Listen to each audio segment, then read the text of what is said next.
Bismillahirrahmanirrahim. Assalamualaikum warahmatullahi wabarakatuh. Pada pertemuan kita kali ini kita akan membahas mengenai runtuhnya Vietnam Selatan ya.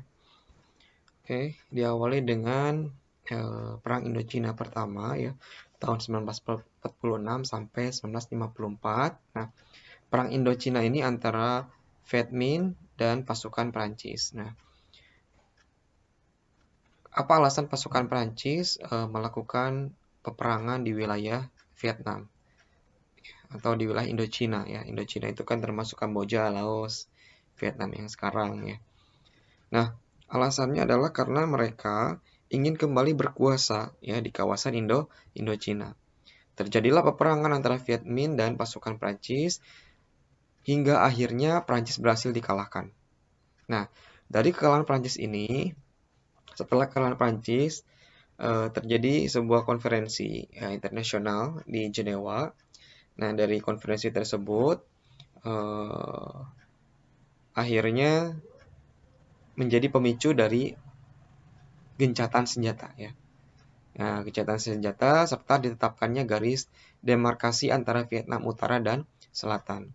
Ya, jadi akhirnya terbagilah Vietnam antara Vietnam Utara dan Vietnam Selatan. Nah, Vietnam Utara ini atau Viet Minh ya, ini diketuai atau misalnya bukan ketua ya istilahnya pemimpin ya. Pemimpinnya itu bernama Ho Chi Minh. Sedangkan di Vietnam Selatan itu dikhususkan untuk pasukan Prancis ya.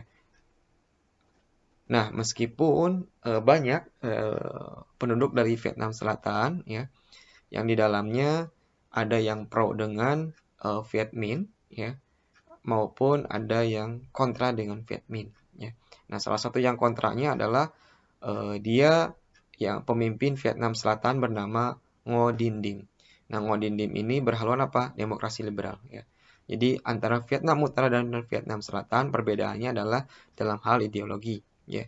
Ideologi Vietnam Utara ini adalah ideologi komunis, sedangkan Vietnam Selatan ideologinya adalah demokrasi liberal.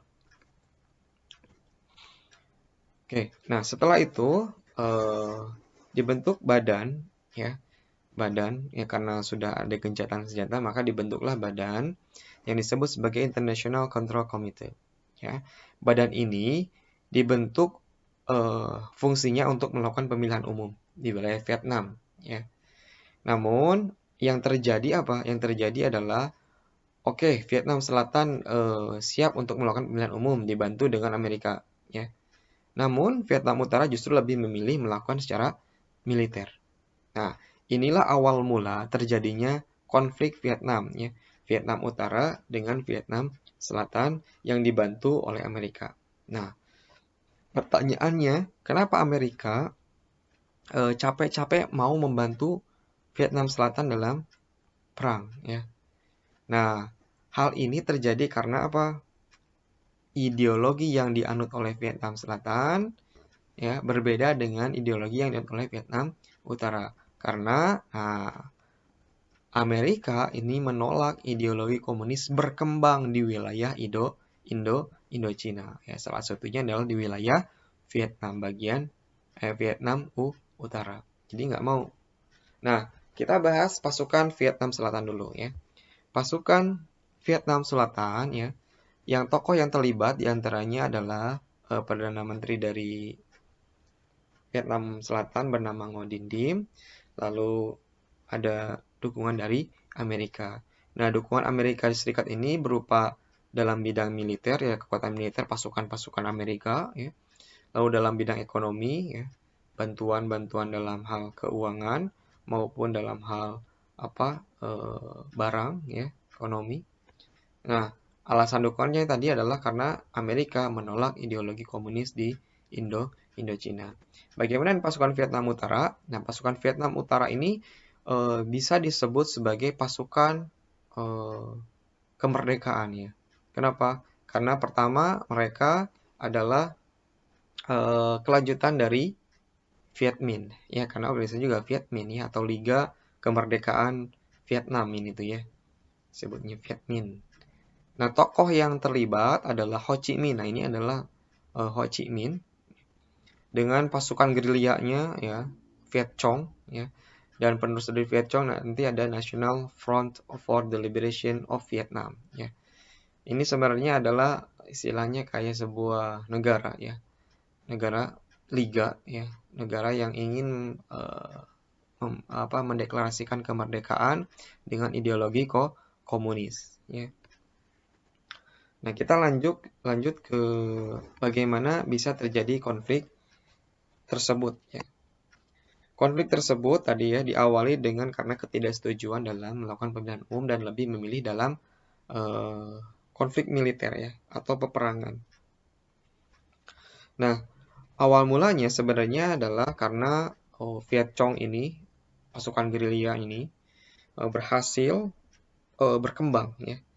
Bahkan banyak juga yang memang pro terhadap Viet Cong ya, yang di wilayah Vietnam Selatan.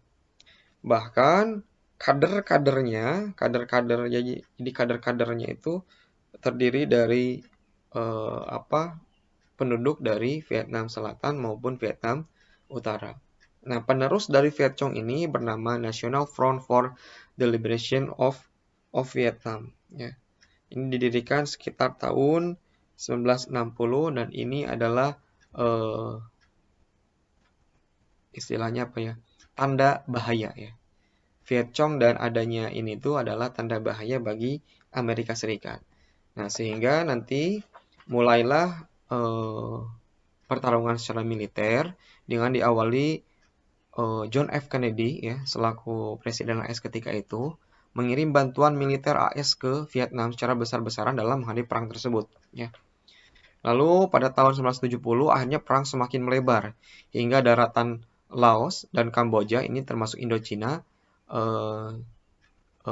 semakin melebar ke wilayah ini gitu ya.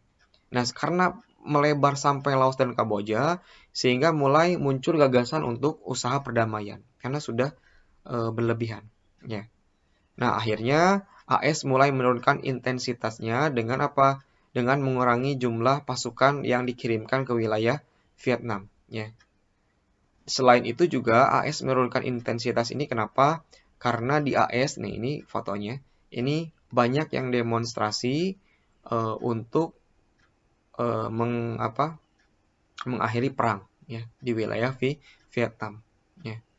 Lalu pada tahun 1971, Vietnam Selatan menyatakan mandiri. Kenapa? Maksudnya mandiri apa? Mereka tidak lagi meminta bantuan kepada Amerika, karena Amerika sendiri pun sudah kesulitan karena memang banyak yang demonstrasi, terus yang ingin menginginkan perdamaian, akhirnya Vietnam menyatakan mandiri tanpa bantuan Amerika. Meskipun secara logistik masih memerlukan bantuan, gitu ya. Lalu pada tahun 1972, akhirnya Vietnam Utara berhasil menganeksasi zona demilitarisasi dan provinsi Quang Tri di wilayah Vietnam Selatan. Nah, hal ini terjadi kenapa? Karena Vietnam Selatan ini bantuan dari Amerika Serikatnya berkurang. Ya. Jadi semakin merajalela nih Vietnam Utara. Nah, tahun 1973, ya ini menuju akhir konflik nih. Proses menuju perdamaian digagas di Prancis ya. Nah, hasilnya adalah gencatan senjata dan ditandatangani pada 31 Januari tahun 1973 yang disebut sebagai Paris Accords.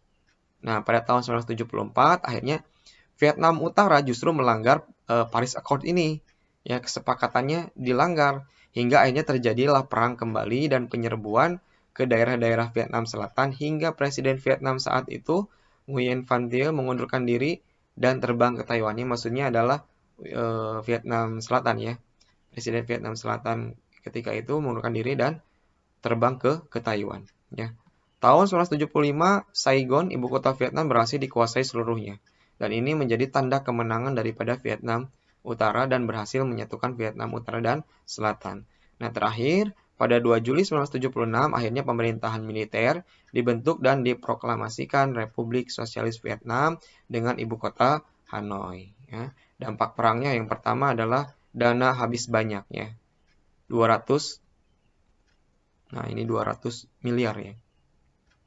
Terus Vietnam menjadi kekuatan komunis yang disegani di Asia Tenggara. Dan yang terakhir adalah menangnya ideologi komunis di kawasan Indochina seperti Kamboja dan Laos. Nah, ini adalah dampak perang dari